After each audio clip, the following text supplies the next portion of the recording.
everyone. I'm Natalie Heltzel with The Hollywood Reporter, and we are here with Seth Rogen, one of the masterminds behind Preacher from AMC. How are you? I'm great. How are you doing? Doing well, thank you.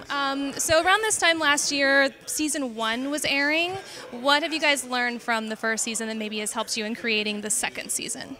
I mean, it's interesting doing a TV show, which we'd never done, because you can kind of, let it evolve, unlike a movie, I guess. So we felt like maybe the show could be a little more kinetic. I think it was inherently part of the structure that we decided to go with. It felt like the first season we were kind of like compressing the spring a little bit, and the second season now we're able to let it fly. And so it was partially a decision we made from the get-go, but it was nice to finally get into the part of the story where everyone's like in action. I mean, the first season we really wanted it to be a mystery and to get to know the characters. And the second season is where the show kind of takes off, and we wanted to amp up the action and the sense of a road trip adventure. And I think we did that, and I'm really excited about it. I think we really upped the action, which is always rad. TV action, the game keeps getting better and better, and so I think we're staying competitive in that. And yeah. What was it about Seth and Evan that was the right fit? They've been big fans of the comics ever since it came out. They brought it to me. I did not know who they were, except for I knew who they were, but I didn't know what they were all about. You know, it just seemed like a money-making scheme, and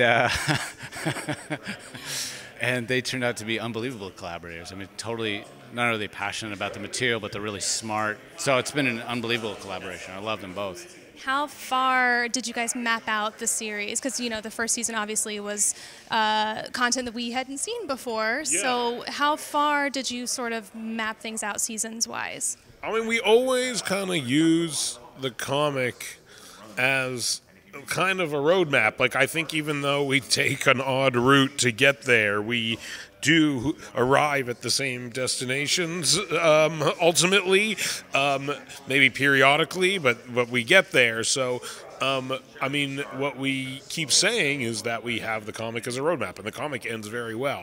Sam Catlin comes from Breaking Bad, where they very famously drastically changed directions several times throughout the course of the show. So we kind of always leave ourselves the right to do that, basically. But we always know that if we can't think of anything better, there's always the comic. Yeah. One of my favorite things about the comic is it was coming out in the 90s. When you go back and look at it now, it looks very 90s in the style, even the clothing and everything. Was there ever discussion for it to be set in the 90s, and what ultimately made you decide to set it current day? We wanted to set it current day because pop culture is a very big part of the comic, and we thought it would be nice to be able to access our culture in some ways. At the same time, there's a lot of choices in the show stylistically that I think put it in kind of a weird version of now. There's still cigarette machines, and people are just smoking everywhere. Everyone has kind of old cars. There's just a lot of things that are not real or of our time also. So that to us was kind of a good version of it. It's kind of our time, but it's also kind of not really our time. Sort of switching gears here, I was kind of taken aback when Tulip and Cassidy sort of had their affair very early on, because that doesn't happen for a while in the comics, and when it does, she's in such a different frame of mind, not to give any spoilers. What was the decision behind that to sort of start this love triangle sooner rather than later?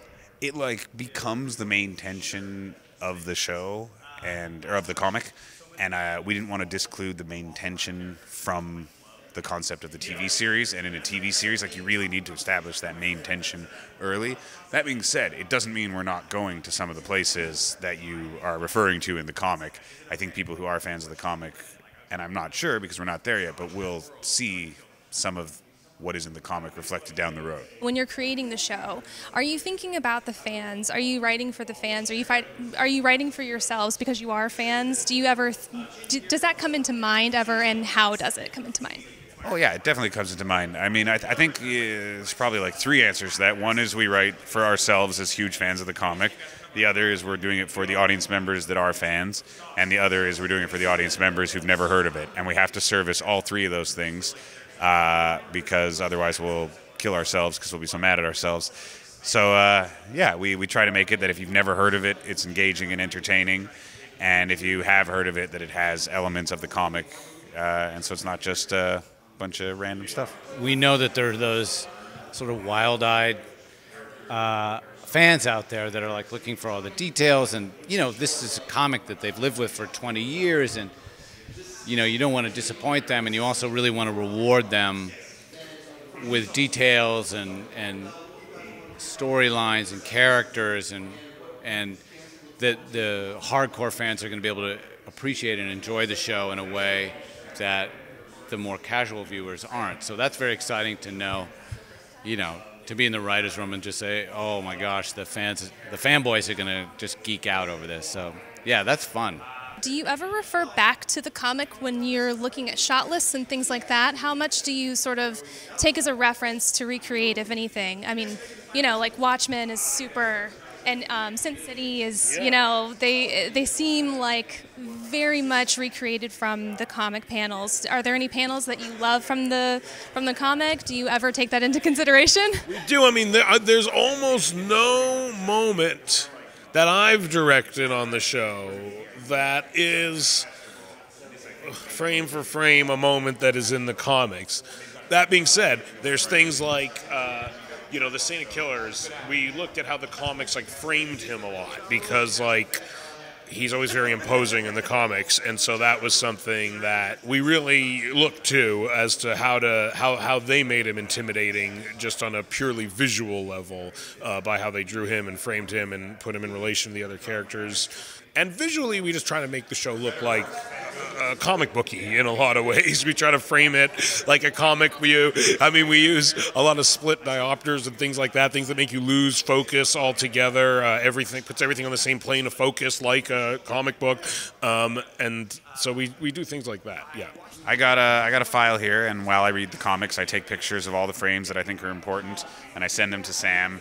And down the road, we intend to do more because more of the iconic ones kind of happen a bit more down the road, especially next season. I would say we'll be getting into more of them. But yeah, we are constantly referring to the comic. I know the show is very dark in nature in the comic as well, but the comic's funny as well. Are your actors improvising at all? Since you're obviously known for your comedy more than anything. Is there any improv on set? Are there any funny moments? Joseph Gilgan kills it. Joe, he maybe improvises little tiny plays on the words, slight variations, but not a lot. A couple, 5, maybe less than 5% of what they're saying is improvised. It's written really well, and so it seems like they're improvising sometimes, especially Joe.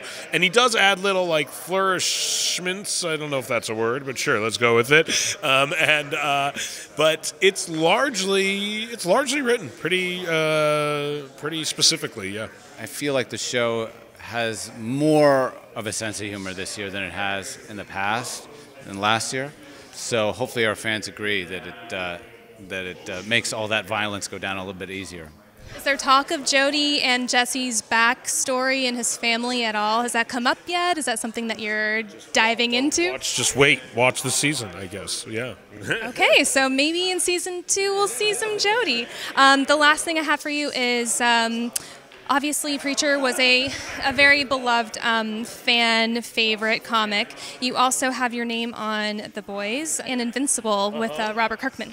So is there anything at all with those two that's happening right now? Anything new, any movement? Do we know what the status is? I know. There's a writer's room going for The Boys that I think they're delivering some scripts, and that will weigh into the decision whether or not to move forward with it, I think, as a series. Eric Kripke has The Boys moving forward, and they're writing stuff, and they're working on it. and it has a home. And Invincible, we have been working on for the last 2 days, and we're working on it tomorrow, and we're meeting with Robert Kirkman on Monday, and we're circling around an idea that the three of us like, and it's going great.